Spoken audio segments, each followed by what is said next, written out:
Sino kausap mo? Donato, nandyan ka na pala. Sino sabi ang kausap mo? Ang kapatid kong si Noel ang tumawag.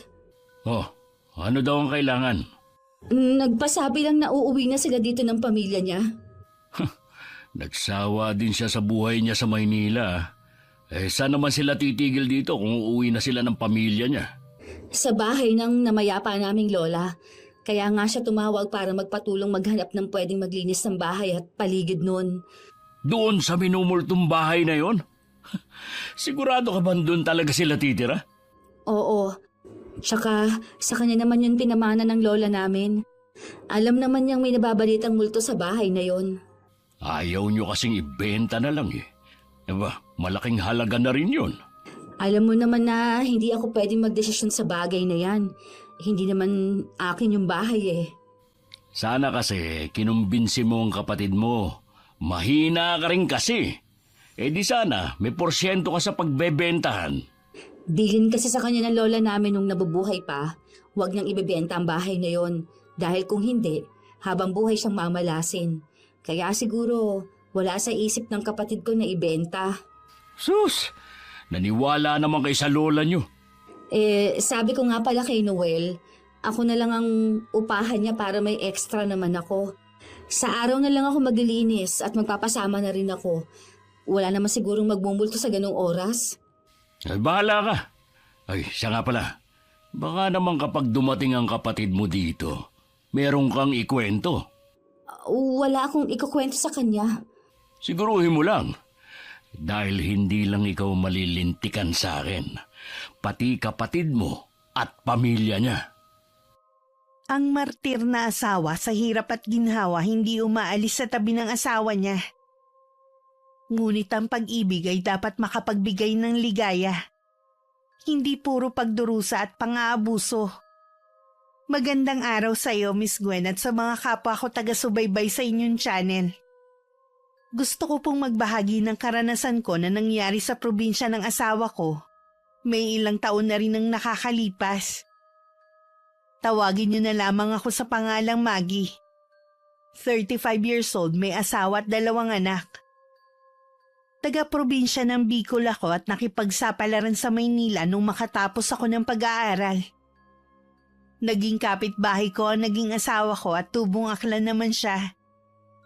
2 taon din kami magkarelasyon bago naisipan na magpakasal. Nag-aaral pa lang sila ng nakakatandang kapatid ng maulila sa mga magulang.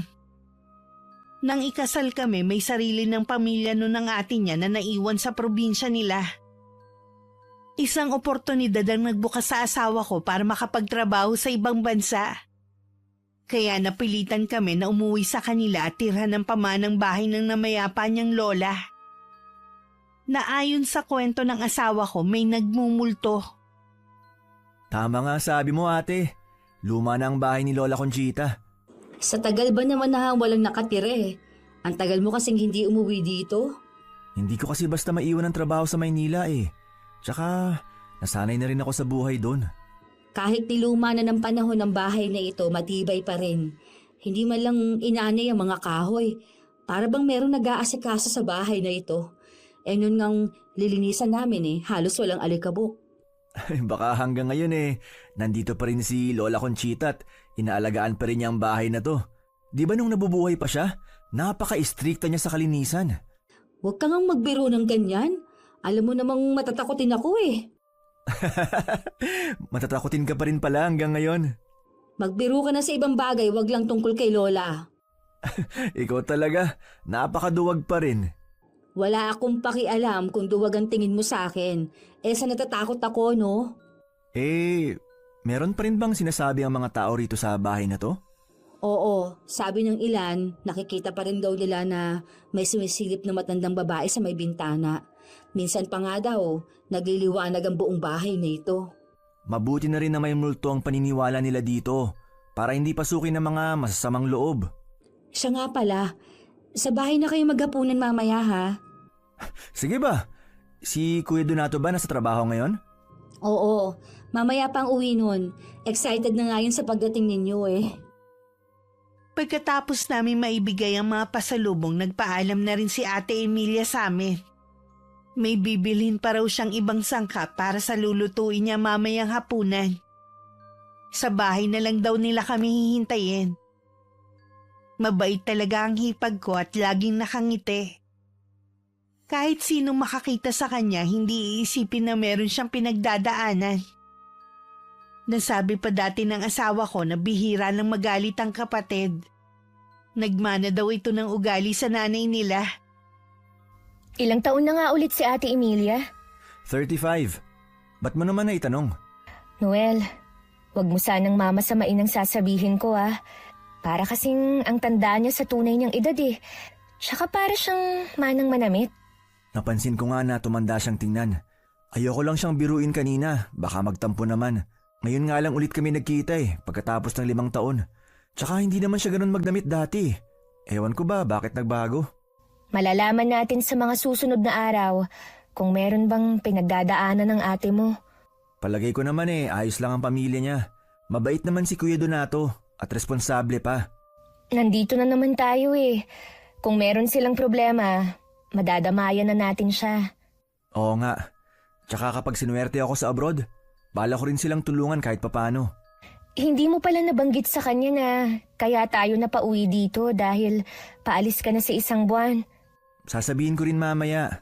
Nawala kasi sa isip ko na banggitin sa kanya kanina Mabuti pa, pumunta na tayo ng maaga sa kanila. Gusto ko rin kasing tumulong sa pagluluto ng hapunan. O sige, nakaayos na naman ang mga bata Nasaan nga pala sila? Nasa labas lang, naglalaro. Baka nga nagluluto na si ate ngayon Dito kasi sanay ang mga tao na maagang hapunan. Sigurado na maninibago ang mga anak natin dito. Kahit nga tayo Pero mas gusto ko na rin dito. Kesa kami lang ng mga bata ang maiwan sa tinutuluyan natin sa Maynila. Kaya nga inuwi ko kayo dito. Hindi rin ako mapapalagi kung nasa abroad ako tapos kayo lang nandun. Mabuti sana kung nasa malapit lang ang kamag-anak natin. Tatawagin ko na ang mga bata para makaalis na tayo. Pagdating nga namin sa bahay ng hipag ko, naabutan na namin dun si Kuya Donato na nagpapahinga sa sofa. Si Ate Emilia naman abala sa kusina. Iniwan ko na muna ang asawa ko at bilas.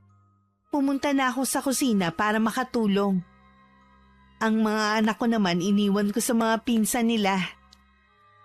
Natuwa naman ng hipag ko na maaga kaming nakapunta. Nakita kong marami siyang lulutuing putahe. Halata talagang pinaghandaan niya ang magiging hapunan. Mula sa kinaroroonan namin, tanaw ko ang sala kung nasan si Noel at ang bayaw niya.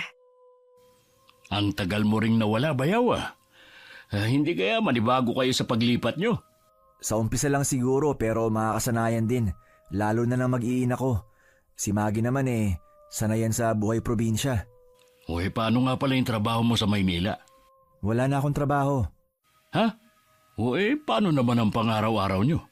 Hindi naman sa sinisira akong loob mo. Pero bayaw, mas mahirap ang buhay dito sa probinsya. Oo nga, makakakain ka ng 3 beses sa isang araw. Pero ang hirap ng pera dito. Alam ko naman yan. Pero mas mahirap sa Maynila. Ang mahal pa ng mga bilihin. Kung pwede nga lang tayong magpalit ng posisyon mas gugustuhin ko sa Maynila. Hindi ko lang talaga maiwan ang pamilya ko dito. Hindi naman kami basta umalis ng Maynila na walang ibang plano Huwag mong sabihin na may trabaho ka na agad na inaasahan dito. Paalis na kasi ako papuntang ibang bansa. Mas gusto ko na nandito ang pamilya ko kaysa sa Maynila. Ang swerte mo naman, bayaw. Ay, marami din akong pinagdaanan bago makaalis. Muntik na nga akong sumuko Nanghihinayang lang ako sa mga nag-aasos ko at iniisip ko din na mag-iin ako. Sapat lang kasi ang kita ko sa dati kong trabaho. Lumalaki na rin ang gastos namin, lalo na pareho nang nag-aaral ang 2 bata. Bilib din talaga ako sa diskarte mo. Ako kasi, hindi ko kaya na mangibang bansa. Nauunahan ako ng takot Nilalakasan ko lang ang loob ko para sa kanila. Kapag nandun ka na, huwag mo kaming kalilimutan ng ate mo, ha? Oo naman. Kayo pa ba makakalimutan ko? Kayo na lang ang pamilya ko. Mamaya, pagkatapos ng hapunan papabili ako ng alak natin. Malakas ka pa rin ba uminom? Ay nako, hindi na masyado Umiinom na lang ako pag may okasyon. Aba, kailangan natin mag-celebrate dahil paalis ka na. Tama-tama, maraming nilulutong ulam si Emilia. May pulutan tayo mamaya. Habang masaya nagkukwentuhan ng asawa ko at si Kuya Donato, ganun din kami ng hipag ko sa kusina. Hindi nga namin namalayang nakatapos na kami sa pagluluto. Ang hugasin naman ng hinarap ni Ate Emilia. Bahagya niyang itinaas ang suot na damit para hindi mabasa. Akma ko sana siyang pipigilan na mapansin ko ang malaking pasa sa braso niya. Nang makita niyang doon ako nakatingin, hinila niya ulit ang manggas ng damit na suot.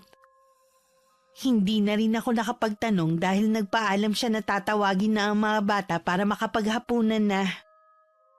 Ako naman itinuloy ko na lang ang pagliligpit ng mga ginamit sa pagluluto. Para mamaya konti na lang ang liligpitin. Naging masaya naman ang hapunan. Pagkatapos nga nagyaya pa si Kuya Donato na uminom. Doon na rin kami pinatulog na mag-anak. Salamat nga pala sa pagtulong mo sa pagliligpit, ha? Wala yun, ate. Kung inaantok ka na, pwede ka na matulog. Samahan mo na ang mga anak mo sa kwarto. Hindi pa naman ako inaantok. Hihintayin ko na lang na matapos silang dalawa. Pasensya ka na nga pala kung kararating nyo lang napasabak na kaagad sa inuman si Noel. Ayos lang yun. Ngayon na nga lang ulit uminom ang kapatid mo eh. Hinahayaan ko na rin na gawin niya ang gusto niya. Malapit na rin kasi siyang umalis eh. Ha? Saan pupunta si Noel? Aalis na siya papuntang Dubai bilang skilled worker. Kaya siguro kayo umuwi dito. Ang swerte naman ng kapatid ko, makakarating na siya ng ibang bansa. Kahit pa sabihin mong trabaho ang ipupunta niya doon. Ngayon pa nga lang, nangungulila na kami ng mga anak niya. Paano pa kaya kapag hindi na namin siya kasama? Ganun talaga. Kailangan ninyo magsakripisyo pare-pareho. Sigurado naman na nahihirapan din si Noel. Iniisip na nga lang namin na para din yun sa mga bata. Nandito naman kami ng asawa ko kung kailangan ninyo ng tulong. Hindi namin kayo pababayaan habang wala si Noel. Salamat ate. Kaya tiwala si Noel na umuwi kami rito eh. Mukhang mga lasing na sila Ang lakas na ng tawanan nila eh. Oo nga. Alam mo si Noel kapag may tama na, ang lakas na ng boses. Akala mo, napakalayo ng kausap eh. Magkakasundo nga sila sa inuman. Ate, maiba nga pala ako. Ano ang pinagkakaabalahan mo ngayon? Marami akong ginagawa, katulad ng paglalabandera at paglalako ng mga merienda, minsan mga gulay. Bakit mo nga pala naitanong? Gusto ko rin kasi na may ekstrang kita eh. Hindi naman kasi ito katulad ng Maynila na maraming trabahong pagpipilian. Pero kapag may nalaman ako, sasabihan ka agad kita. Salamat ate Gusto ko kasing makatulong kay Noel sana eh, habang hindi pa siya nakakapagpadala. Kapag pareho kayo masipag at masinhop, aasenso talaga kayo mag-asawa. Maghahating gabi na rin nang tumigil sa inuman ng asawa ko at si Kuya Donato. Paghiga pa lang ni Noel nakatulog na siya agad. Samantalang si Kuya Donato salita pa rin ng salita sa kabilang silid. Sinasaway naman siya ng asawa pero lalong nilalakasan ang boses. Tuluyan na rin nawala ang antok ko na nararamdaman ko kanina. Hindi ko man gustong makinig dahil manipis lang na tabla ang pagitan ng dalawang silid. Naririnig ko ang usapan nila. Mahiga ka na dito. Saan ka pa pupunta? Huwag mga akong pakialaman. Huwag ka naman sanang pasaway. Tulog na ang mga kasama natin sa bahay. Nakakahiya naman sa kanila kapag naisorbo mo sila. Bakit ka naman nahihiya sa kanila bahay natin to? Sana hindi mo nalang niyaya ang kapatid ko na uminom kung ganyan ka. Baka sabihin mo naman hindi ako marunong makisama eh. Sige na nga, mahiga ka na ulit dito. Bukas na lang tayo mag-usap. Anong bukas na, ha? Ha? Aray ko Donato! Huwag mo na magpisil ng braso ko. Itong tandaan mo, ha? Wala kang karapatan na utusan ako dito sa loob ng pamamahay ko. Pasensya na. Baka lang kasi magising pa ang mag-asawa. Hindi ba ayaw mong makahalata sila na may nangyayari dito sa bahay? Basta ikaw, itikom mo lang yung bibig mo. Oo. Wala naman akong sinasabi sa kanila eh. Ang dami mo nilutong ulam kanina. Akala mo naman, piyesta. Singilin mo ang kapatid mo sa mga nagastos natin, ha? Pera ko naman yung pinambili ko sa mga ulam kanina. Natuwa lang ako dahil nakauwi ng kapatid ko dito. Alam mo naman kung gaano ko pinapanabi ka ng pagkikita ulit namin eh. Wala akong pakialam kung pera mo man ang ginastos mo. Basta singilin mo siya. Nakakahiya naman kung gagawin ko yan. Basta gumawa ka ng paraan. Ikaus na nga tayo. Nagyabang ka pa kanina. Sana talbos na lang ang pinaulam mo sa kanila. Tama na. Baka magising pa sila eh. Hindi mo mabigas yan. Masikip na higaan nung ka sa sala matulog. Sa katahimikan ng gabi, naririnig ko pa ang mahinang paghikbi ni Ate Emilia. Gusto ko sanang lumabas para damayan siya, nagpigil lang ako. Ayoko naman kasing mapahiya ang hipag ko kung ngayon ko pa siya dadamayan. Kinabukasan maaga akong nagising. Tulog pa si Noel at ang dalawa naming anak. Naabutan ko na rin ang hipag ko sa kusina. Matamis pa siyang ngumiti pagkakita sa akin. Kumuha siya ng tasa at saka sinalinan yun ng kape. Magkape na muna kayo. Magluluto pa lang kasi ako ng almusal natin eh. Salamat sa kape, ate. Sa bahay na lang siguro kami mag-aalmusal. Hihintayin ko na lang na magising ang mag-aama ko. Dito na kayo kumain. Madami akong sinaing. Nakakahiya naman kasi ate eh. Walang nakakahiya dahil pamilya tayo dito. Kayo nga ang dami ninyong pasalubong sa amin eh. Ayaw kasi namin na maging pabigat kami sa inyo. Ano ba yung sinasabi mo? Ikaw yata ang lasing eh. Narinig ko kasi yung pag-uusap niyo ni Kuya Donato kagabi. Gising ka pa pala nun. Lasing lang ang asawa ko, kaya na yun nasabi. Kalimutan mo na lang sana yun. Malupit ba siya sa'yo? Kaya ba may pasa ka sa braso mo? Hindi mabait si Donato. Kahit tanungin mo pa ang mga anak namin. Hindi kita pipilitin na magsabi. Pero tandaan mo, nandito lang ako para makinig kung kailangan mo ng mapagsasabihan, ha? Maggie, huwag mo na sanang iparating kay Noel.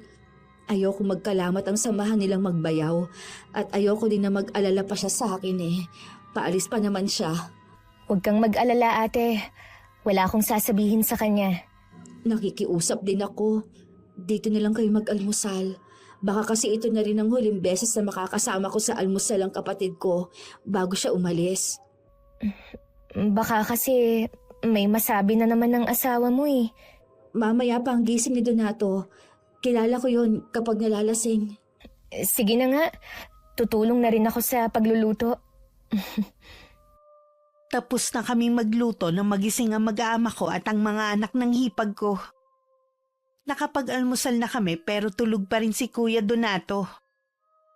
Hindi na rin kami nagtagal at umuwi na kami sa bahay namin na hindi naman kalayuan. Pagdating namin sa bahay, tsaka naman dumaing si Noel na parang minamartilyo ang sentido niya. Binigyan ko na lang siya ng gamot para mawala ang sakit ng ulo niya. Hinilot ko na rin ang sentido niya habang nakaupo sa lumang sofa. Ikaw naman kasi, parang mauubusan ng alak. Alam mo naman na hindi ka na sanay uminom eh. Nahihiya naman kasi ako kay Bayaw eh. Alangan naman na pabayaan ko siya mag-isa. Itutulog ko na lang siguro to para mawala. Mabuti pa nga. Siya nga pala. Wala ka bang nararamdaman na kakaiba dito sa bahay? Wala naman. Baka kasi matakot kayo sa mga maririnig nyo sa mga taga rito. Kilala mo naman ako na hindi madaling matakot. Tsaka, baka imahinasyon lang nila kung ano man ang nakikita nila. Sino kausap mo? Donato, nandyan ka na pala. Sino sabi ang kausap mo? Ang kapatid kong si Noel ang tumawag. Oh, ano daw ang kailangan? Nagpasabi lang na uuwi na sila dito ng pamilya niya. Nagsawa din siya sa buhay niya sa Maynila. Saan naman sila titigil dito kung uuwi na sila ng pamilya niya? Sa bahay ng namayapa naming lola. Kaya nga siya tumawag para magpatulong maghanap ng pwedeng maglinis ng bahay at paligid nun. Doon sa minumultong bahay na yon? Sigurado ka ba doon talaga sila titira? Oo. Tsaka sa kanya naman yun pinamana ng lola namin. Alam naman niyang may nababalitang multo sa bahay na yon. Ayaw nyo kasing ibenta na lang eh. Aba, malaking halaga na rin yun. Alam mo naman na hindi ako pwedeng magdesisyon sa bagay na yan. Hindi naman akin yung bahay eh. Sana kasi kinumbinsi mo ang kapatid mo. Mahina ka rin kasi. Di sana may porsyento ka sa pagbebentahan. Bilin kasi sa kanya ng lola namin nung nabubuhay pa, huwag niyang ibebenta ang bahay na yon. Dahil kung hindi, habang buhay siyang mamalasin. Kaya siguro wala sa isip ng kapatid ko na ibenta. Sus! Naniwala naman kay sa lola nyo. Sabi ko nga pala kay Noel, ako na lang ang upahan niya para may extra naman ako. Sa araw na lang ako maglilinis at magpapasama na rin ako. Wala naman sigurong magmumulto sa ganong oras. Bahala ka. Siya nga pala. Baka naman kapag dumating ang kapatid mo dito, meron kang ikwento. Wala akong ikukwento sa kanya. Siguruhin mo lang. Dahil hindi lang ikaw malilintikan sa akin, pati kapatid mo at pamilya niya. Ang martir na asawa sa hirap at ginhawa hindi umaalis sa tabi ng asawa niya. Ngunit ang pag-ibig ay dapat makapagbigay ng ligaya. Hindi puro pagdurusa at pang-aabuso. Magandang araw sa iyo, Miss Gwen, at sa mga kapwa ko taga-subaybay sa inyong channel. Gusto ko pong magbahagi ng karanasan ko na nangyari sa probinsya ng asawa ko. May ilang taon na rin ang nakakalipas. Tawagin niyo na lamang ako sa pangalang Maggie. 35 years old, may asawa at 2 anak. Taga-probinsya ng Bicol ako at nakipagsapalaran sa Maynila nung makatapos ako ng pag-aaral. Naging kapitbahay ko ang naging asawa ko at tubong aklan naman siya. 2 taon din kami magkarelasyon bago naisipan na magpakasal. Nag-aaral pa lang sila ng nakakatandang kapatid ng maulila sa mga magulang. Nang ikasal kami, may sarili ng pamilya noon ng ate niya na naiwan sa probinsya nila. Isang oportunidad ang nagbukas sa asawa ko para makapagtrabaho sa ibang bansa. Kaya napilitan kami na umuwi sa kanila at tirhan ng pamanang bahay ng namayapa niyang lola. Na ayon sa kwento ng asawa ko, may nagmumulto. Tama nga sabi mo ate. Luma na ang bahay ni Lola Conchita. Sa tagal ba naman na walang nakatira eh? Ang tagal mo kasing hindi umuwi dito. Hindi ko kasi basta maiwan ng trabaho sa Maynila eh. Tsaka nasanay na rin ako sa buhay doon. Kahit niluma na ng panahon ng bahay na ito, matibay pa rin. Hindi man lang inanay ang mga kahoy. Para bang merong nag-aasikaso sa bahay na ito. Nun ngang lilinisan namin halos walang alikabok.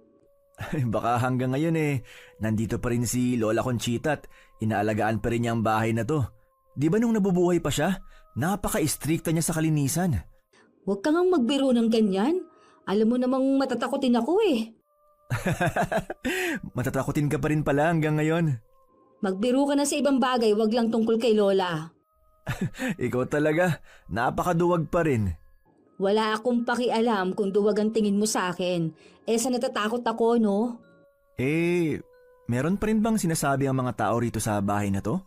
Oo, sabi ng ilan, nakikita pa rin daw nila na may sumisilip na matandang babae sa may bintana. Minsan pa nga daw, nagliliwanag ang buong bahay na ito. Mabuti na rin na may multo ang paniniwala nila dito para hindi pasukin ng mga masasamang loob. Siya nga pala, sa bahay na kayo maghapunan mamaya ha? Sige ba? Si Kuya Donato ba nasa trabaho ngayon? Oo, mamaya pang uwi nun. Excited na nga yun sa pagdating ninyo Pagkatapos namin maibigay ang mga pasalubong, nagpaalam na rin si Ate Emilia sa amin. May bibilhin pa raw siyang ibang sangkap para sa lulutuin niya mamayang hapunan. Sa bahay na lang daw nila kami hihintayin. Mabait talaga ang hipag ko at laging nakangiti. Kahit sino makakita sa kanya, hindi iisipin na meron siyang pinagdadaanan.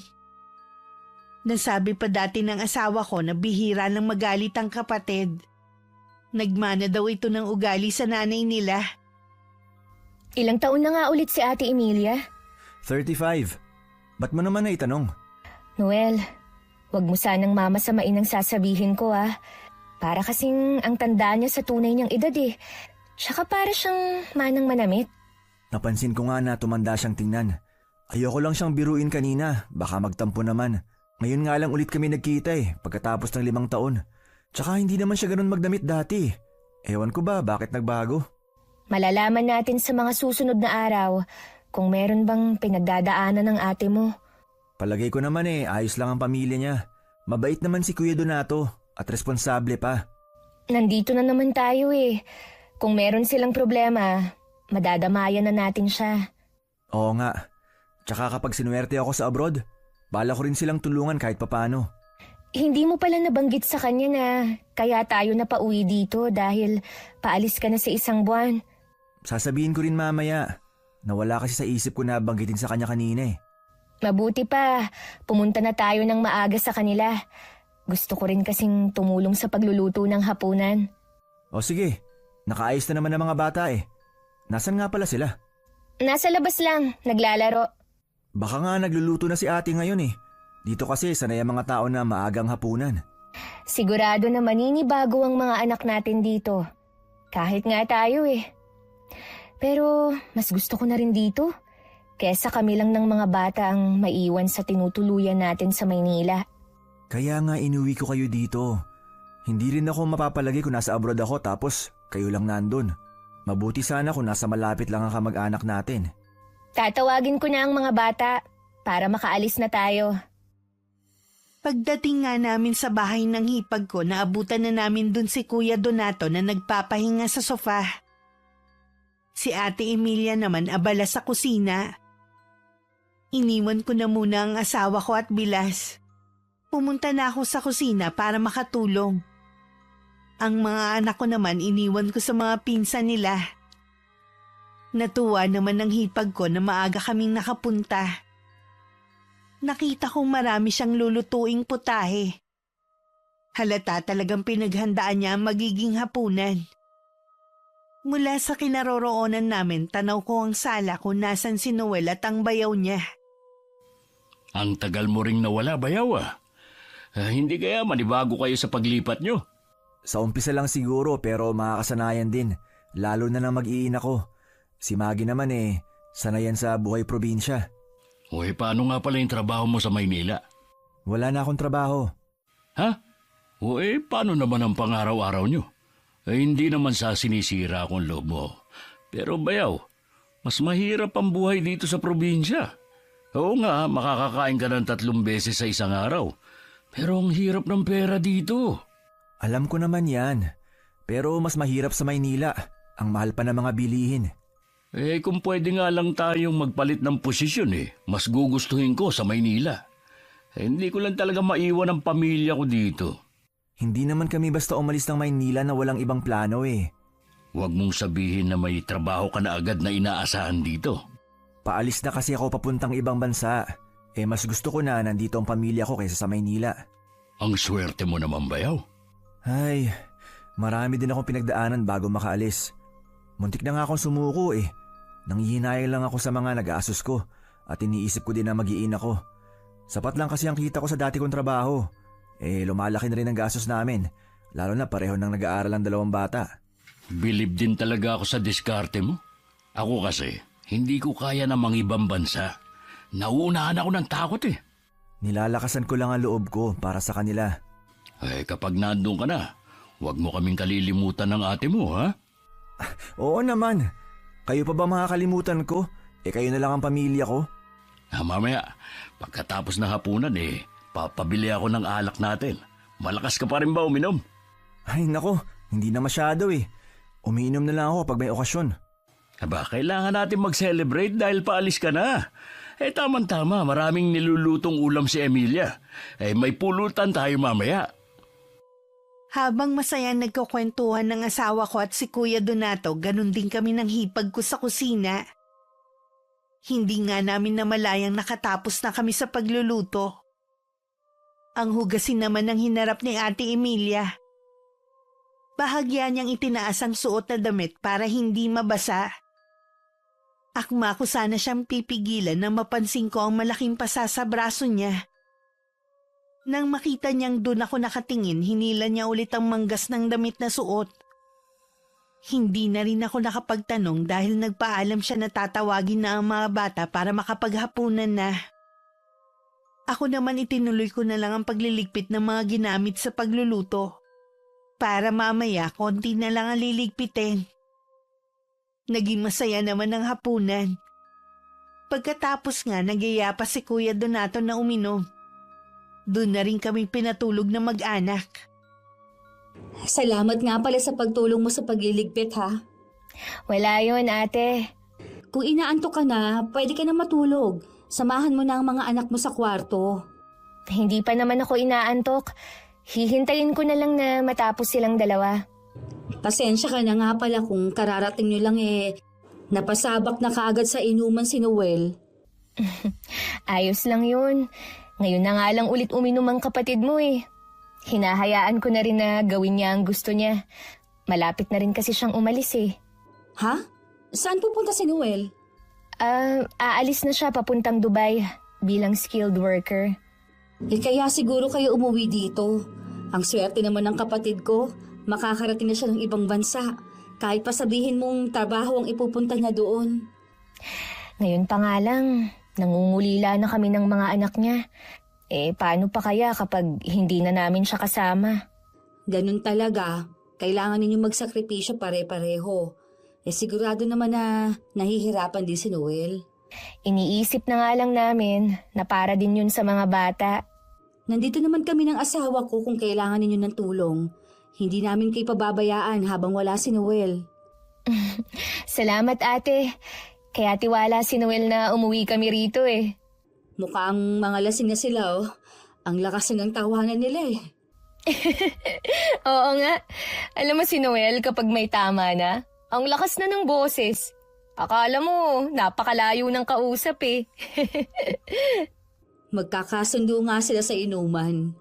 Ate, maiba nga pala ako. Ano ang pinagkakaabalahan mo ngayon?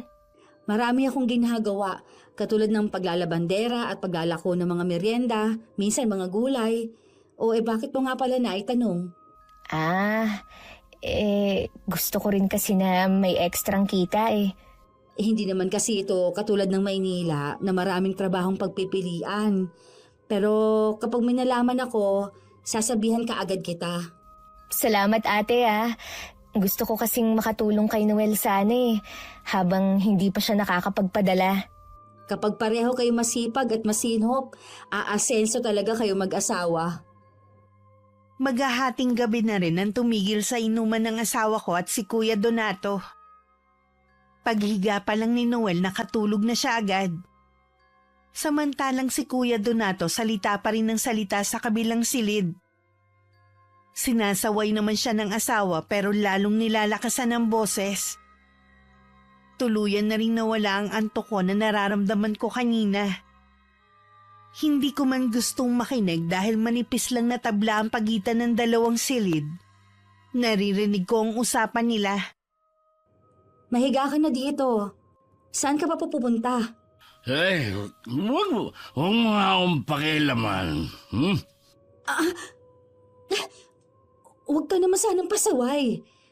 Tulog na ang mga kasama natin sa bahay. Nakakahiya naman sa kanila kapag naisorbo mo sila. Bakit ka naman nahihiya sa kanila bahay natin to? Sana hindi mo nalang niyaya ang kapatid ko na uminom kung ganyan ka. Baka sabihin mo naman hindi ako marunong makisama eh. Sige na nga, mahiga ka na ulit dito. Bukas na lang tayo mag-usap. Anong bukas na, ha? Ha? Aray ko Donato! Huwag mo naman pisilin ng braso ko. Itong tandaan mo, ha? Wala kang karapatan na utusan ako dito sa loob ng pamamahay ko. Pasensya na. Baka lang kasi magising pa ang mag-asawa. Hindi ba ayaw mong makahalata sila na may nangyayari dito sa bahay? Basta ikaw, itikom mo lang yung bibig mo. Oo. Wala naman akong sinasabi sa kanila eh. Ang dami mo nilutong ulam kanina. Akala mo naman, piyesta. Singilin mo ang kapatid mo sa mga nagastos natin, ha? Pera ko naman yung pinambili ko sa mga ulam kanina. Natuwa lang ako dahil nakauwi ng kapatid ko dito. Alam mo naman kung gaano ko pinapanabi ka ng pagkikita ulit namin eh. Wala akong pakialam kung pera mo man ang ginastos mo. Basta singilin mo siya. Nakakahiya naman kung gagawin ko yan. Basta gumawa ka ng paraan. Ikaus na nga tayo. Nagyabang ka pa kanina. Sana talbos na lang ang pinaulam mo sa kanila. Tama na. Baka magising pa sila eh. Hindi mo mabigas yan. Masikip na higaan. Doon ka sa sala matulog. Sa katahimikan ng gabi, naririnig ko pa ang mahinang paghikbi ni Ate Emilia. Gusto ko sanang lumabas para damayan siya, nagpigil lang ako. Ayoko naman kasing mapahiya ang hipag ko kung ngayon ko pa siya dadamayan. Kinabukasan maaga akong nagising. Tulog pa si Noel at ang dalawa naming anak. Naabutan ko na rin ang hipag ko sa kusina. Matamis pa siyang ngumiti pagkakita sa akin. Kumuha siya ng tasa at saka sinalinan yun ng kape. Magkape na muna kayo. Magluluto pa lang kasi ako ng almusal natin eh. Salamat sa kape, ate. Sa bahay na lang siguro kami mag-aalmusal. Hihintayin ko na lang na magising ang mag-aama ko. Dito na kayo kumain. Madami akong sinaing. Nakakahiya naman kasi ate eh. Walang nakakahiya dahil pamilya tayo dito. Kayo nga ang dami ninyong pasalubong sa amin eh. Ayaw kasi namin na maging pabigat kami sa inyo. Ano ba yung sinasabi mo? Ikaw yata ang lasing eh. Narinig ko kasi yung pag-uusap nyo ni Kuya Donato kagabi. Gising ka pa pala nun. Lasing lang ang asawa ko, kaya na yun nasabi. Kalimutan mo na lang sana yun. Malupit ba siya sa'yo? Kaya ba may pasaka sa braso mo? Hindi mabait si Donato. Kahit tanungin mo pa ang mga anak namin. Hindi kita pipilitin na magsabi. Pero tandaan mo, nandito lang ako para makinig kung kailangan mo ng mapagsasabihan, ha? Maggie, huwag mo na sanang iparating kay Noel. Ayoko magkalamat ang samahan nilang magbayaw at ayoko din na mag-alala pa siya sa akin eh.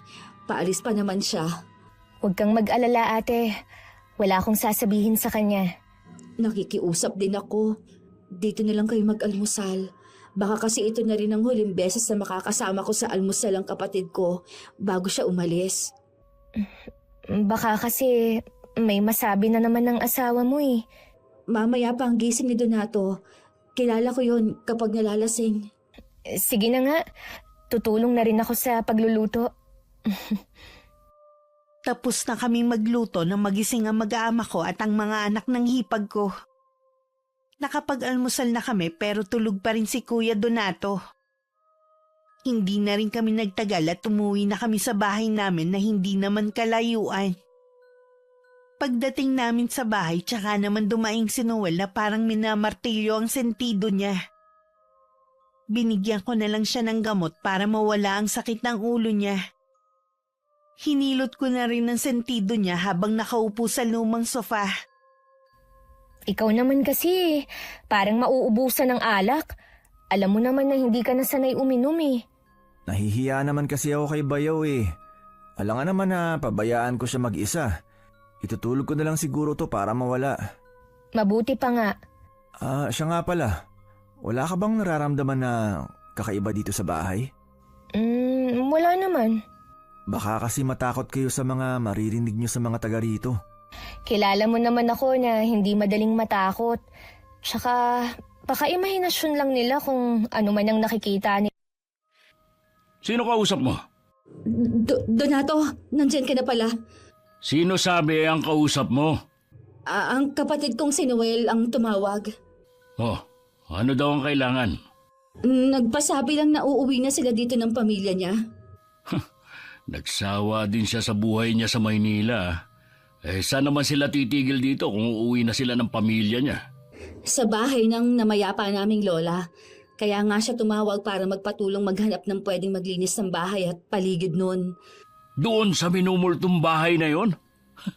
Sigurado ka ba doon talaga sila titira? Oo. Tsaka sa kanya naman yun pinamana ng lola namin. Alam naman niyang may nababalitang multo sa bahay na yon. Ayaw nyo kasing ibenta na lang eh. Aba, malaking halaga na rin yun. Alam mo naman na hindi ako pwedeng magdesisyon sa bagay na yan. Hindi naman akin yung bahay eh. Sana kasi kinumbinsi mo ang kapatid mo. Mahina ka rin kasi. Di sana may porsyento ka sa pagbebentahan. Bilin kasi sa kanya ng lola namin nung nabubuhay pa, huwag niyang ibebenta ang bahay na yon. Dahil kung hindi, habang buhay siyang mamalasin. Kaya siguro wala sa isip ng kapatid ko na ibenta. Sus! Naniwala naman kay sa lola nyo. Sabi ko nga pala kay Noel, ako na lang ang upahan niya para may extra naman ako. Sa araw na lang ako maglilinis at magpapasama na rin ako. Wala naman sigurong magmumulto sa ganong oras. Bahala ka. Siya nga pala. Baka naman kapag dumating ang kapatid mo dito, meron kang ikwento. Wala akong ikukwento sa kanya. Siguruhin mo lang. Dahil hindi lang ikaw malilintikan sa akin, pati kapatid mo at pamilya niya. Ang martir na asawa sa hirap at ginhawa hindi umaalis sa tabi ng asawa niya. Ngunit ang pag-ibig ay dapat makapagbigay ng ligaya. Hindi puro pagdurusa at pang-aabuso. Magandang araw sa iyo, Miss Gwen, at sa mga kapwa ko taga-subaybay sa inyong channel. Gusto ko pong magbahagi ng karanasan ko na nangyari sa probinsya ng asawa ko. May ilang taon na rin ang nakakalipas. Tawagin niyo na lamang ako sa pangalang Maggie.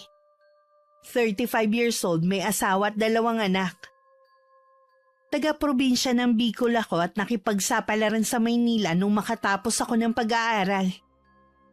Naging kapitbahay ko ang naging asawa ko at tubong akla naman siya.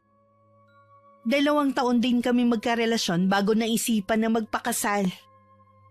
Nag-aaral pa lang sila ng nakakatandang kapatid nang maulila sa mga magulang. Nang ikasal kami, may sarili ng pamilya noon ng ate niya na naiwan sa probinsya nila. Isang oportunidad ang nagbukas sa asawa ko para makapagtrabaho sa ibang bansa.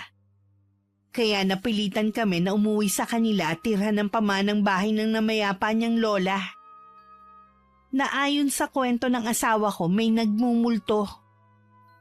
Tama nga sabi mo ate. Luma na ang bahay ni Lola Conchita. Sa tagal ba naman na walang nakatira eh? Ang tagal mo kasing hindi umuwi dito. Hindi ko kasi basta maiwan ng trabaho sa Maynila eh. Tsaka nasanay na rin ako sa buhay doon. Kahit niluma na ng panahon ng bahay na ito, matibay pa rin.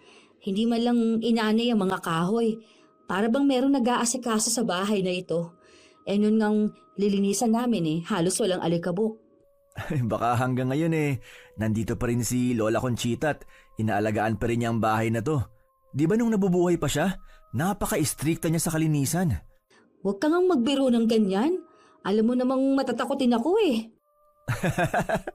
Matatakotin ka pa rin pala hanggang ngayon.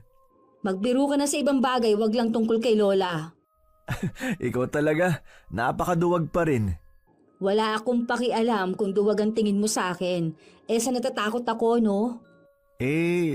Meron pa rin bang sinasabi ang mga tao rito sa bahay na to? Oo, sabi ng ilan, nakikita pa rin daw nila na may sumisilip na matandang babae sa may bintana. Minsan pa nga daw, nagliliwanag ang buong bahay na ito. Mabuti na rin na may multo ang paniniwala nila dito para hindi pasukin ng mga masasamang loob. Siya nga pala, sa bahay na kayo maghapunan mamaya ha? Sige ba? Si Kuya Donato ba nasa trabaho ngayon? Oo, mamaya pang uwi nun. Excited na nga yun sa pagdating ninyo Pagkatapos namin maibigay ang mga pasalubong, nagpaalam na rin si Ate Emilia sa amin. May bibilhin pa raw siyang ibang sangkap para sa lulutuin niya mamayang hapunan. Sa bahay na lang daw nila kami hihintayin. Mabait talaga ang hipag ko at laging nakangiti. Kahit sino makakita sa kanya, hindi iisipin na meron siyang pinagdadaanan. Nasabi pa dati ng asawa ko na bihira ng magalit ang kapatid. Nagmana daw ito ng ugali sa nanay nila. Ilang taon na nga ulit si Ate Emilia? 35. Ba't mo naman naitanong? Noel, wag mo sanang mamasamain ang sasabihin ko ah. Para kasing ang tanda niya sa tunay niyang edad eh. Tsaka para siyang manang manamit. Napansin ko nga na tumanda siyang tingnan. Ayoko lang siyang biruin kanina, baka magtampo naman. Ngayon nga lang ulit kami nagkita pagkatapos ng 5 taon. Tsaka hindi naman siya ganun magdamit dati. Ewan ko ba bakit nagbago? Malalaman natin sa mga susunod na araw kung meron bang pinagdadaanan ng ate mo. Palagay ko naman ayos lang ang pamilya niya.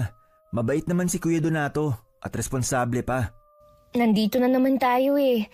Kung meron silang problema, madadamayan na natin siya. Oo nga. Tsaka kapag sinuwerte ako sa abroad, bala ko rin silang tulungan kahit papano.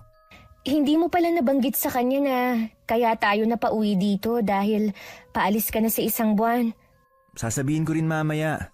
Nawala kasi sa isip ko na banggitin sa kanya kanina Mabuti pa, pumunta na tayo ng maaga sa kanila.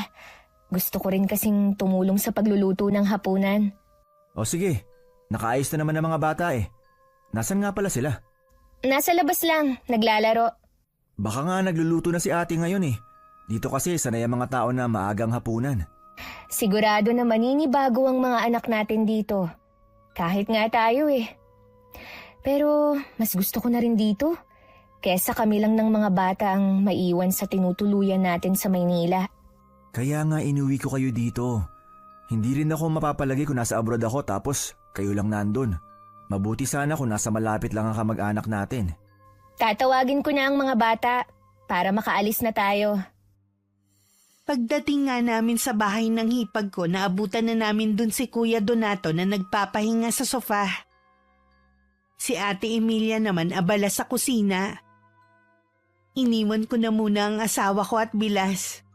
Pumunta na ako sa kusina para makatulong. Ang mga anak ko naman iniwan ko sa mga pinsan nila. Natuwa naman ang hipag ko na maaga kaming nakapunta. Nakita kong marami siyang lulutuing putahe. Halata talagang pinaghandaan niya ang magiging hapunan. Mula sa kinaroroonan namin, tanaw ko ang sala kung nasan si Noel at ang bayaw niya.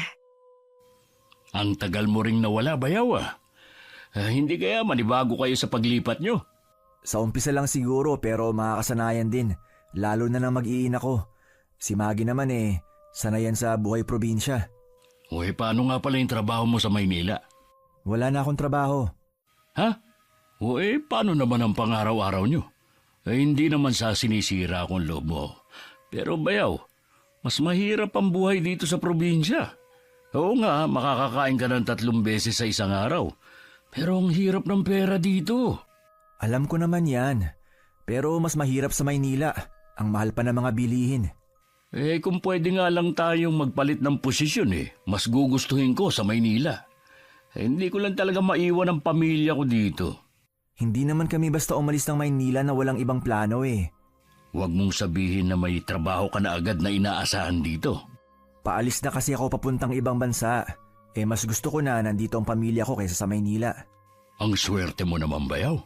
Ay, marami din akong pinagdaanan bago makaalis. Muntik na nga akong sumuko Nanghihinayang lang ako sa mga nag-aasos ko at iniisip ko din na mag-iina ko. Sapat lang kasi ang kita ko sa dati kong trabaho. Lumalaki na rin ang gastos namin. Lalo na pareho nang nag-aaral ang 2 bata. Bilib din talaga ako sa diskarte mo. Ako kasi, hindi ko kaya na mangibang bansa. Nauunahan ako ng takot Nilalakasan ko lang ang loob ko para sa kanila. Kapag nandun ka na, huwag mo kaming kalilimutan ng ate mo, ha? Oo naman. Kayo pa ba makakalimutan ko? Kayo na lang ang pamilya ko. Mamaya, pagkatapos ng hapunan papabili ako ng alak natin. Malakas ka pa rin ba uminom? Ay nako, hindi na masyado Umiinom na lang ako pag may okasyon. Aba, kailangan natin mag-celebrate dahil paalis ka na.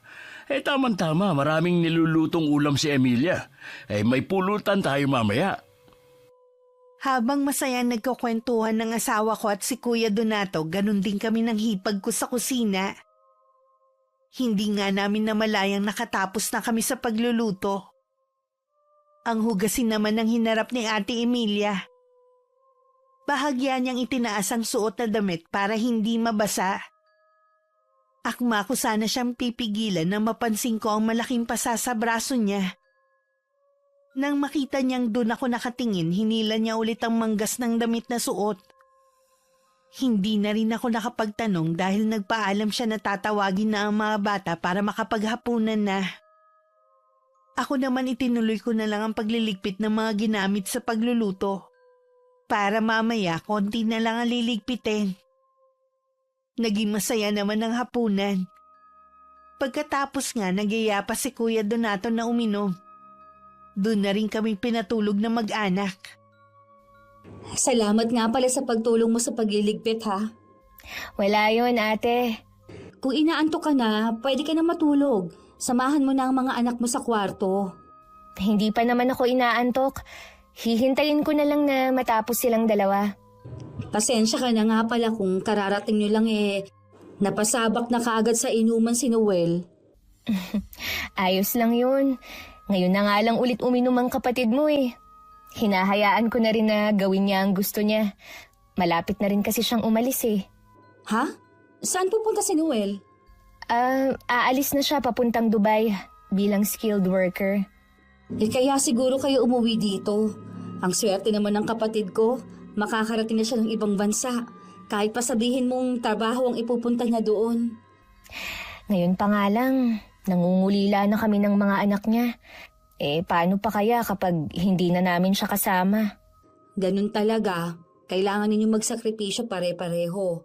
Sigurado naman na nahihirapan din si Noel.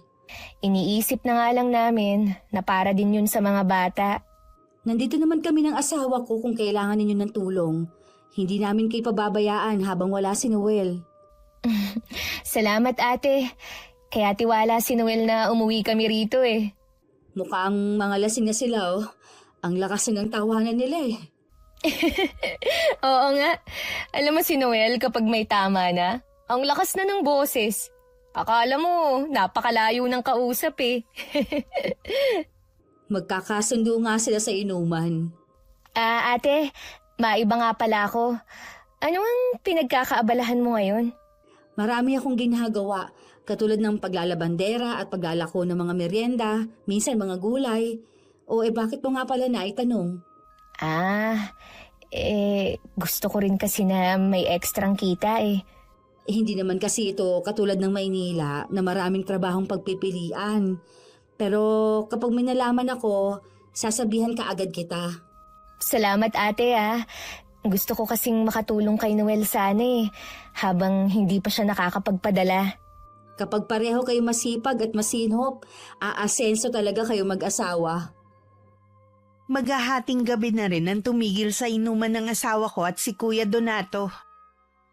Paghiga pa lang ni Noel, nakatulog na siya agad. Samantalang si Kuya Donato salita pa rin ng salita sa kabilang silid. Sinasaway naman siya ng asawa pero lalong nilalakasan ang boses. Tuluyan na rin nawala ang antok ko na nararamdaman ko kanina. Hindi ko man gustong makinig dahil manipis lang na tabla ang pagitan ng dalawang silid. Naririnig ko ang usapan nila. Mahiga ka na dito. Saan ka pa pupunta? Huwag mo nga akong pakialaman. Huwag ka naman sanang pasaway. Tulog na ang mga kasama natin sa bahay. Nakakahiya naman sa kanila kapag naisorbo mo sila.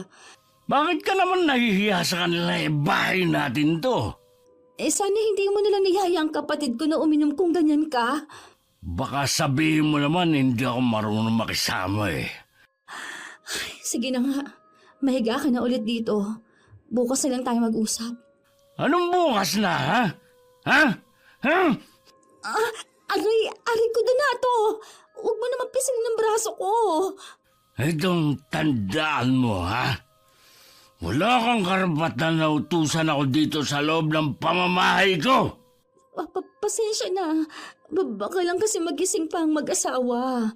Hindi ba ayaw mong makahalata sila na may nangyayari dito sa bahay? Basta ikaw, itikom mo lang yung bibig mo. Oo. Wala naman akong sinasabi sa kanila eh. Ang dami mo nilutong ulam kanina. Akala mo naman, piyesta. Singilin mo ang kapatid mo sa mga nagastos natin, ha? Pera ko naman yung pinambili ko sa mga ulam kanina. Natuwa lang ako dahil nakauwi ng kapatid ko dito. Alam mo naman kung gaano ko pinapanabi ka ng pagkikita ulit namin eh. Wala akong pakialam kung pera mo man ang ginastos mo. Basta singilin mo siya. Nakakahiya naman kung gagawin ko yan. Basta gumawa ka ng paraan. Ikaus na nga tayo. Nagyabang ka pa kanina. Sana talbos na lang ang pinaulam mo sa kanila. Tama na. Baka magising pa sila eh. Hindi mo mabigas yan. Masikip na higaan. Doon ka sa sala matulog. Sa katahimikan ng gabi, naririnig ko pa ang mahinang paghikbi ni Ate Emilia. Gusto ko sanang lumabas para damayan siya, nagpigil lang ako. Ayoko naman kasing mapahiya ang hipag ko kung ngayon ko pa siya dadamayan. Kinabukasan maaga akong nagising. Tulog pa si Noel at ang dalawa naming anak. Naabutan ko na rin ang hipag ko sa kusina. Matamis pa siyang ngumiti pagkakita sa akin. Kumuha siya ng tasa at saka sinalinan yun ng kape. Magkape na muna kayo. Magluluto pa lang kasi ako ng almusal natin eh. Salamat sa kape, ate. Sa bahay na lang siguro kami mag-aalmusal. Hihintayin ko na lang na magising ang mag-aama ko. Dito na kayo kumain. Madami akong sinaing. Nakakahiya naman kasi ate eh. Walang nakakahiya dahil pamilya tayo dito.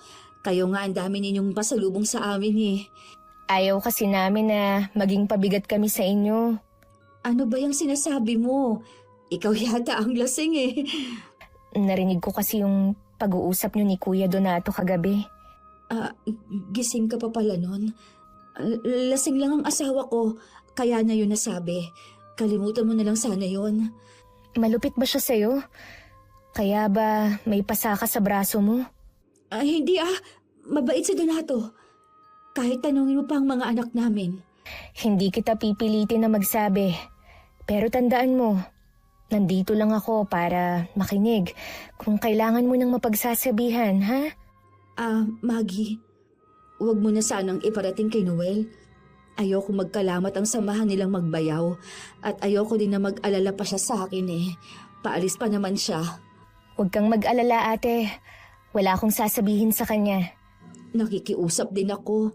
Dito na lang kayo mag-almusal. Baka kasi ito na rin ang huling beses na makakasama ko sa almusal ang kapatid ko bago siya umalis. Baka kasi may masabi na naman ng asawa mo eh. Mamaya pa ang gising ni Donato. Kilala ko yon kapag nalalasing. Sige na nga, tutulong na rin ako sa pagluluto. Tapos na kami magluto nang magising ang mag-aama ko at ang mga anak ng hipag ko. Nakapag-almusal na kami pero tulog pa rin si Kuya Donato. Hindi na rin kami nagtagal at umuwi na kami sa bahay namin na hindi naman kalayuan. Pagdating namin sa bahay, tsaka naman dumaing si Noel na parang minamartilyo ang sentido niya. Binigyan ko na lang siya ng gamot para mawala ang sakit ng ulo niya. Hinilot ko na rin ang sentido niya habang nakaupo sa lumang sofa. Ikaw naman kasi, parang mauubusan ng alak. Alam mo naman na hindi ka nasanay uminom eh. Nahihiya naman kasi ako kay Bayaw eh. Alangan naman na pabayaan ko siya mag-isa. Itutulog ko na lang siguro to para mawala.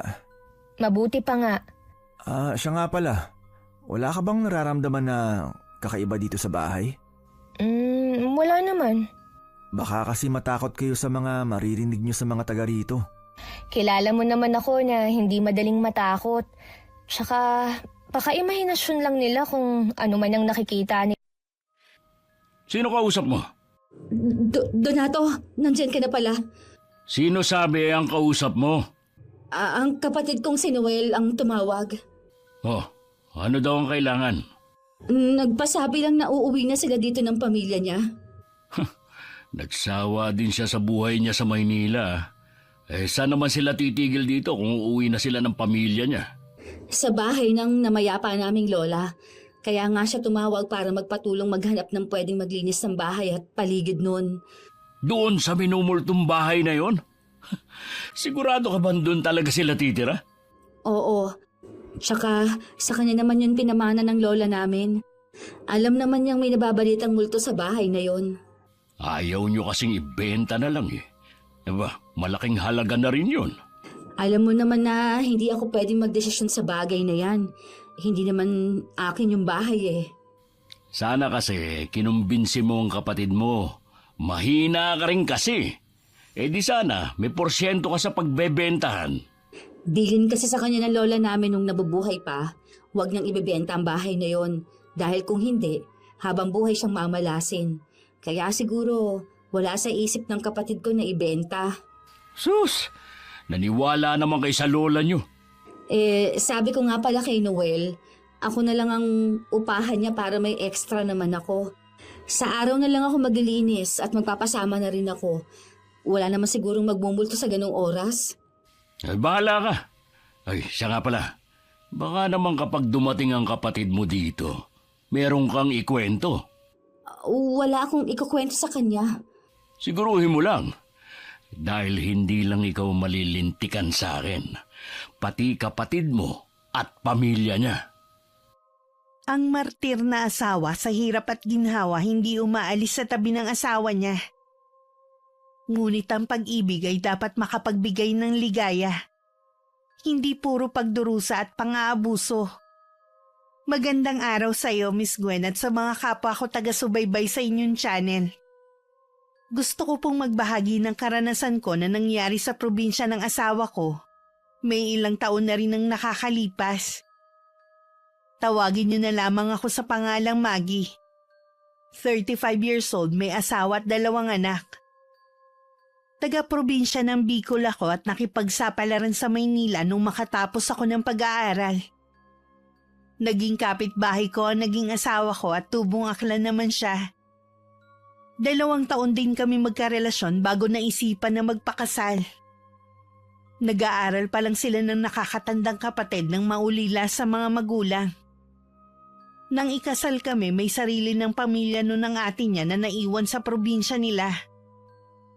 Isang oportunidad ang nagbukas sa asawa ko para makapagtrabaho sa ibang bansa. Kaya napilitan kami na umuwi sa kanila at tirhan ng pamanang bahay ng namayapa niyang lola. Na ayon sa kwento ng asawa ko, may nagmumulto. Tama nga sabi mo ate. Luma na ang bahay ni Lola Conchita. Sa tagal ba naman na walang nakatira eh? Ang tagal mo kasing hindi umuwi dito? Hindi ko kasi basta maiwan ng trabaho sa Maynila eh. Tsaka nasanay na rin ako sa buhay doon. Kahit niluma na ng panahon ng bahay na ito, matibay pa rin. Hindi man lang inanay ang mga kahoy. Para bang merong nag-aasikaso sa bahay na ito. Nun ngang lilinisan namin halos walang alikabok. Baka hanggang ngayon nandito pa rin si Lola Conchita at inaalagaan pa rin niya ang bahay na to. Di ba nung nabubuhay pa siya, napaka-istrikta niya sa kalinisan? Huwag ka ngang magbiro ng ganyan. Alam mo namang matatakotin ako Matatakotin ka pa rin pala hanggang ngayon. Magbiro ka na sa ibang bagay, wag lang tungkol kay Lola. Ikaw talaga, napakaduwag pa rin. Wala akong pakialam kung duwag ang tingin mo sa akin. Sa natatakot ako, no? Meron pa rin bang sinasabi ang mga tao rito sa bahay na to? Oo, sabi ng ilan, nakikita pa rin daw nila na may sumisilip na matandang babae sa may bintana. Minsan pa nga daw, nagliliwanag ang buong bahay na ito. Mabuti na rin na may multo ang paniniwala nila dito para hindi pasukin ng mga masasamang loob. Siya nga pala, sa bahay na kayo maghapunan mamaya ha? Sige ba? Si Kuya Donato ba nasa trabaho ngayon? Oo, mamaya pang uwi nun. Excited na nga yun sa pagdating ninyo Pagkatapos namin maibigay ang mga pasalubong, nagpaalam na rin si Ate Emilia sa amin. May bibilhin pa raw siyang ibang sangkap para sa lulutuin niya mamayang hapunan. Sa bahay na lang daw nila kami hihintayin. Mabait talaga ang hipag ko at laging nakangiti. Kahit sinong makakita sa kanya, hindi iisipin na meron siyang pinagdadaanan. Nasabi pa dati ng asawa ko na bihira lang magalit ang kapatid. Nagmana daw ito ng ugali sa nanay nila. Ilang taon na nga ulit si Ate Emilia? 35. Ba't mo naman naitanong? Noel, wag mo sanang mamasamain ang sasabihin ko ah. Para kasing ang tanda niya sa tunay niyang edad eh. Tsaka para siyang manang manamit. Napansin ko nga na tumanda siyang tingnan. Ayoko lang siyang biruin kanina, baka magtampo naman. Ngayon nga lang ulit kami nagkita pagkatapos ng 5 taon. Tsaka hindi naman siya ganun magdamit dati. Ewan ko ba bakit nagbago? Malalaman natin sa mga susunod na araw kung meron bang pinagdadaanan ng ate mo. Palagay ko naman ayos lang ang pamilya niya. Mabait naman si Kuya Donato at responsable pa. Nandito na naman tayo eh. Kung meron silang problema, madadamayan na natin siya. Oo nga. Tsaka kapag sinuwerte ako sa abroad, bala ko rin silang tulungan kahit papano. Hindi mo pala nabanggit sa kanya na kaya tayo napauwi dito dahil paalis ka na sa 1 buwan. Sasabihin ko rin mamaya. Nawala kasi sa isip ko na banggitin sa kanya kanina Mabuti pa, pumunta na tayo ng maaga sa kanila. Gusto ko rin kasing tumulong sa pagluluto ng hapunan. O sige, nakaayos na naman ang mga bata Nasaan nga pala sila? Nasa labas lang, naglalaro.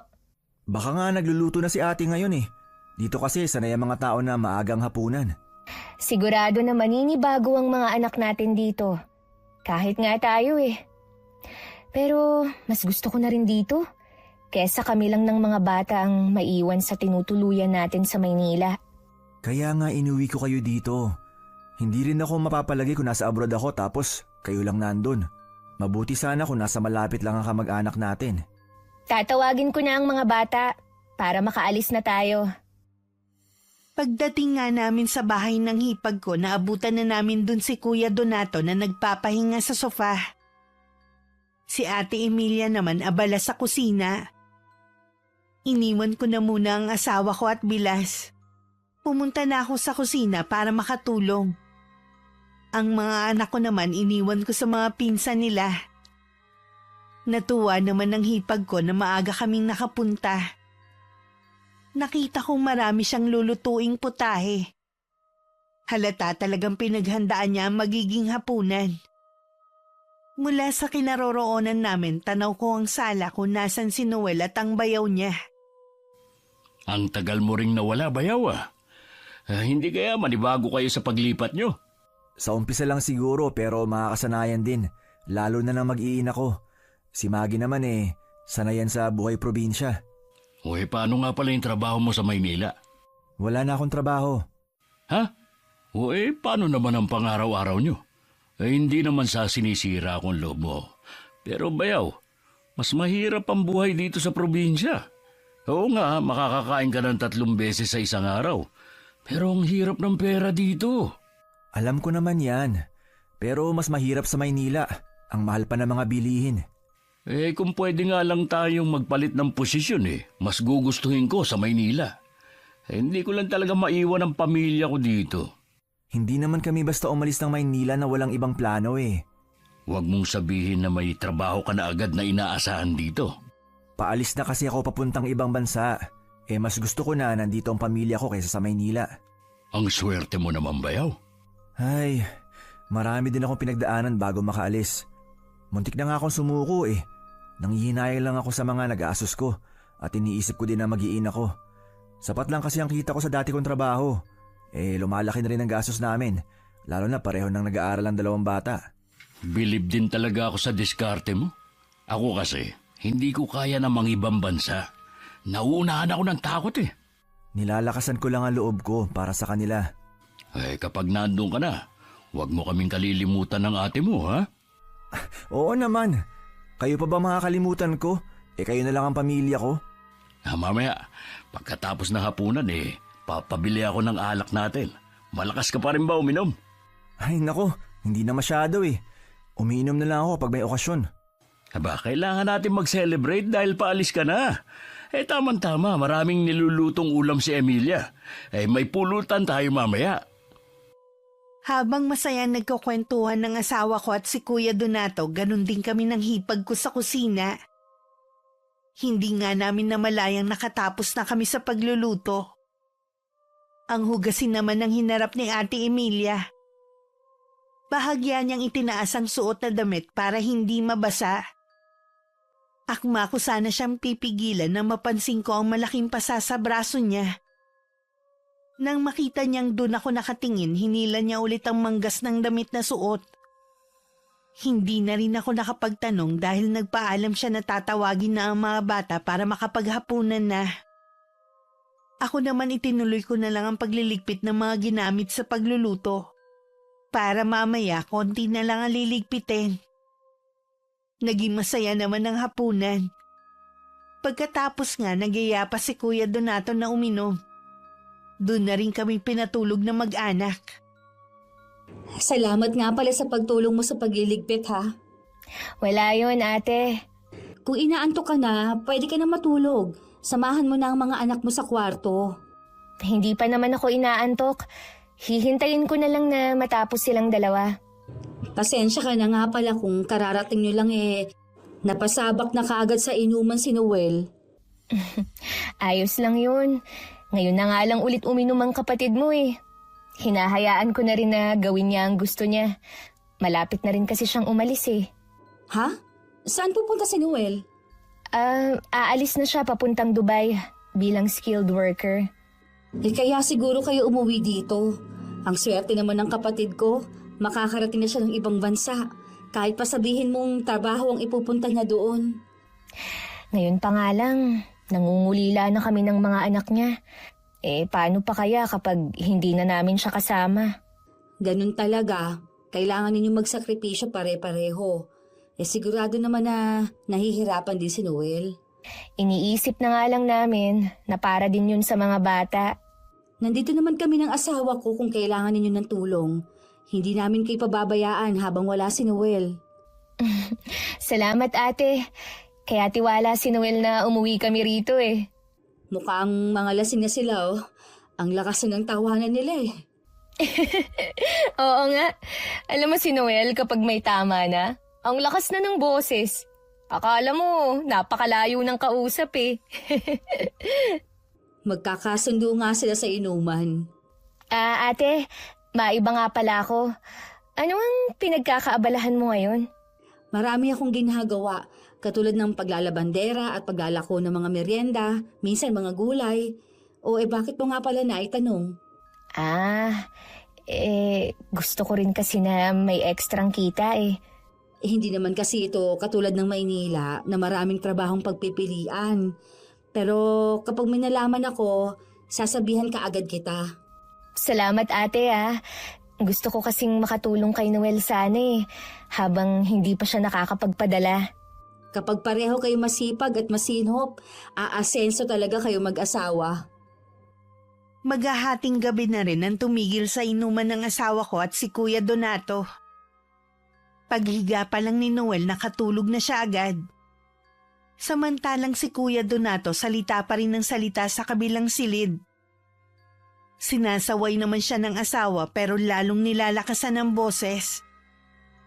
Tuluyan na rin nawala ang antok ko na nararamdaman ko kanina. Hindi ko man gustong makinig dahil manipis lang na tabla ang pagitan ng dalawang silid. Naririnig ko ang usapan nila. Mahiga ka na dito. Saan ka pa pupunta? Huwag mo nga akong pakialaman. Huwag ka naman sanang pasaway. Tulog na ang mga kasama natin sa bahay. Nakakahiya naman sa kanila kapag naisorbo mo sila. Bakit ka naman nahihiya sa kanila bahay natin to? Sana hindi mo nalang niyaya ang kapatid ko na uminom kung ganyan ka. Baka sabihin mo naman hindi ako marunong makisama eh. Sige na nga, mahiga ka na ulit dito. Bukas na lang tayo mag-usap. Anong bukas na, ha? Aray ko Donato! Huwag mo naman pisilin ng braso ko. Itong tandaan mo, ha? Wala kang karapatan na utusan ako dito sa loob ng pamamahay ko. Pasensya na. Baka lang kasi magising pa ang mag-asawa. Hindi ba ayaw mong makahalata sila na may nangyayari dito sa bahay? Basta ikaw, itikom mo lang yung bibig mo. Oo. Wala naman akong sinasabi sa kanila eh. Ang dami mo nilutong ulam kanina. Akala mo naman, piyesta. Singilin mo ang kapatid mo sa mga nagastos natin, ha? Pera ko naman yung pinambili ko sa mga ulam kanina. Natuwa lang ako dahil nakauwi ng kapatid ko dito. Alam mo naman kung gaano ko pinapanabi ka ng pagkikita ulit namin eh. Wala akong pakialam kung pera mo man ang ginastos mo. Basta singilin mo siya. Nakakahiya naman kung gagawin ko yan. Basta gumawa ka ng paraan. Ikaus na nga tayo. Nagyabang ka pa kanina. Sana talbos na lang ang pinaulam mo sa kanila. Tama na. Baka magising pa sila eh. Hindi mo mabigas yan. Masikip na higaan nung ka sa sala matulog. Sa katahimikan ng gabi, naririnig ko pa ang mahinang paghikbi ni Ate Emilia. Gusto ko sanang lumabas para damayan siya, nagpigil lang ako. Ayoko naman kasing mapahiya ang hipag ko kung ngayon ko pa siya dadamayan. Kinabukasan maaga akong nagising. Tulog pa si Noel at ang dalawa naming anak. Naabutan ko na rin ang hipag ko sa kusina. Matamis pa siyang ngumiti pagkakita sa akin. Kumuha siya ng tasa at saka sinalinan yun ng kape. Magkape na muna kayo. Magluluto pa lang kasi ako ng almusal natin eh. Salamat sa kape, ate. Sa bahay na lang siguro kami mag-aalmusal. Hihintayin ko na lang na magising ang mag-aama ko. Dito na kayo kumain. Madami akong sinaing. Nakakahiya naman kasi ate eh. Walang nakakahiya dahil pamilya tayo dito. Kayo nga ang dami ninyong pasalubong sa amin eh. Ayaw kasi namin na maging pabigat kami sa inyo. Ano ba yung sinasabi mo? Ikaw yata ang lasing eh. Narinig ko kasi yung pag-uusap niyo ni Kuya Donato kagabi. Gising ka pa pala nun. Lasing lang ang asawa ko, kaya na yun nasabi. Kalimutan mo na lang sana yun. Malupit ba siya sa'yo? Kaya ba may pasa ka sa braso mo? Hindi mabait si Donato. Kahit tanungin mo pa ang mga anak namin. Hindi kita pipilitin na magsabi. Pero tandaan mo, nandito lang ako para makinig kung kailangan mo nang mapagsasabihan, ha? Maggie, huwag mo na sanang iparating kay Noel. Ayoko magkalamat ang samahan nilang magbayaw at ayoko din na mag-alala pa siya sa akin eh. Paalis pa naman siya. Huwag kang mag-alala, ate. Wala akong sasabihin sa kanya. Nakikiusap din ako. Dito na lang kayo mag-almusal. Baka kasi ito na rin ang huling beses na makakasama ko sa almusal ang kapatid ko bago siya umalis. Baka kasi may masabi na naman ng asawa mo eh. Mamaya pa ang gising ni Donato. Kilala ko yun kapag nalalasing. Sige na nga, tutulong na rin ako sa pagluluto. Tapos na kaming magluto nang magising ang mag-aama ko at ang mga anak ng hipag ko. Nakapag-almusal na kami pero tulog pa rin si Kuya Donato. Hindi na rin kami nagtagal at umuwi na kami sa bahay namin na hindi naman kalayuan. Pagdating namin sa bahay, tsaka naman dumaing si Noel na parang minamartilyo ang sentido niya. Binigyan ko na lang siya ng gamot para mawala ang sakit ng ulo niya. Hinilot ko na rin ang sentido niya habang nakaupo sa lumang sofa. Ikaw naman kasi, parang mauubusan ng alak. Alam mo naman na hindi ka na sanay uminom eh. Nahihiya naman kasi ako kay Bayaw eh. Alangan naman na pabayaan ko siya mag-isa. Itutulog ko na lang siguro to para mawala. Mabuti pa nga. Siya nga pala. Wala ka bang nararamdaman na kakaiba dito sa bahay? Wala naman. Baka kasi matakot kayo sa mga maririnig nyo sa mga taga rito. Kilala mo naman ako na hindi madaling matakot. Tsaka, baka imahinasyon lang nila kung ano man ang nakikita nila. Sino kausap mo? Donato, nandyan ka na pala. Sino sabi ang kausap mo? Ang kapatid kong si Noel ang tumawag. Oh, ano daw ang kailangan? Nagpasabi lang na uuwi na sila dito ng pamilya niya. Nagsawa din siya sa buhay niya sa Maynila.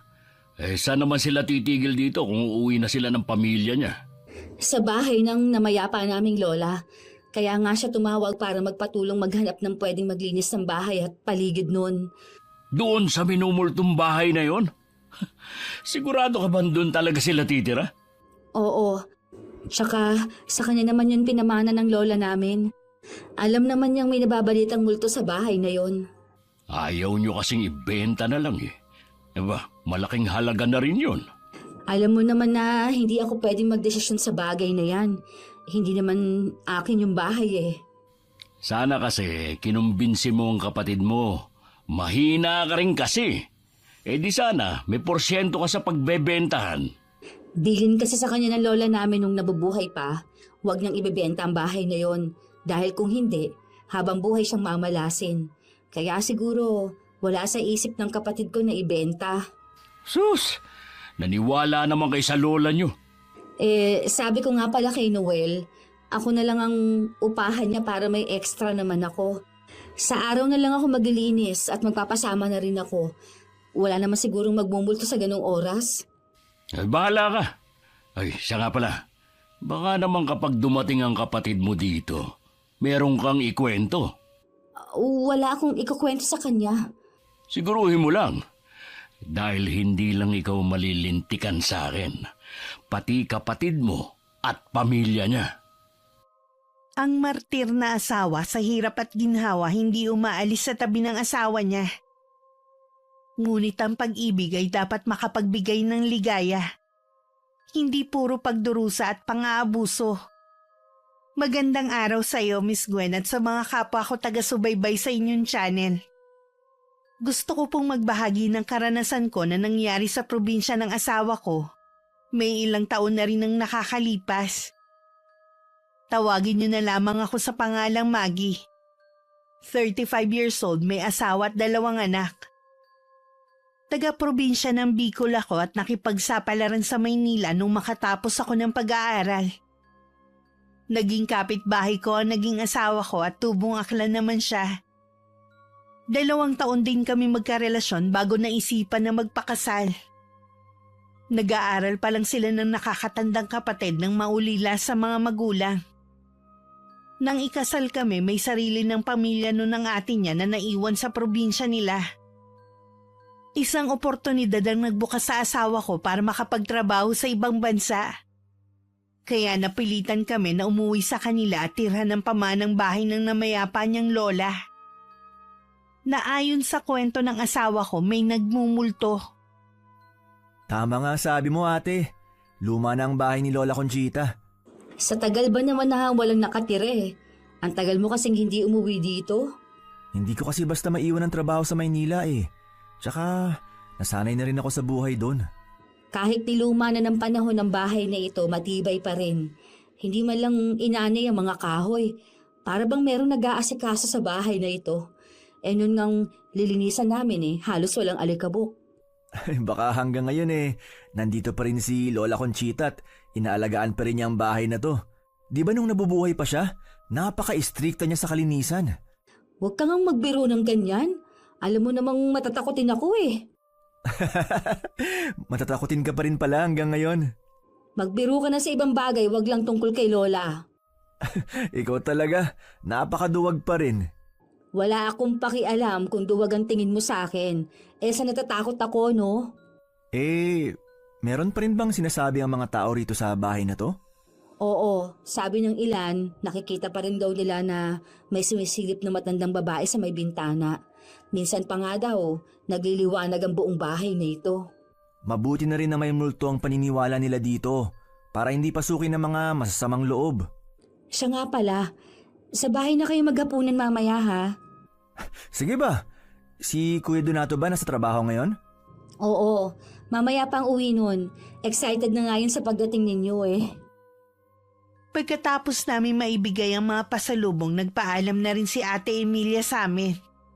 May bibilhin pa raw siyang ibang sangkap para sa lulutuin niya mamayang hapunan. Sa bahay na lang daw nila kami hihintayin. Mabait talaga ang hipag ko at laging nakangiti. Kahit sino makakita sa kanya, hindi iisipin na meron siyang pinagdadaanan. Nasabi pa dati ng asawa ko na bihira ng magalit ang kapatid. Nagmana daw ito ng ugali sa nanay nila. Ilang taon na nga ulit si Ate Emilia? 35. Ba't mo naman naitanong? Noel, wag mo sanang mamasamain ang sasabihin ko Para kasing ang tanda niya sa tunay niyang edad Tsaka para siyang manang manamit. Napansin ko nga na tumanda siyang tingnan. Ayoko lang siyang biruin kanina, baka magtampo naman. Ngayon nga lang ulit kami nagkita pagkatapos ng 5 taon. Tsaka hindi naman siya ganun magdamit dati. Ewan ko ba bakit nagbago? Malalaman natin sa mga susunod na araw kung meron bang pinagdadaanan ng ate mo. Palagay ko naman ayos lang ang pamilya niya. Mabait naman si Kuya Donato at responsable pa. Nandito na naman tayo Kung meron silang problema, madadamayan na natin siya. Oo nga. Tsaka kapag sinuwerte ako sa abroad, bala ko rin silang tulungan kahit papano. Hindi mo pala nabanggit sa kanya na kaya tayo napauwi dito dahil paalis ka na sa 1 buwan. Sasabihin ko rin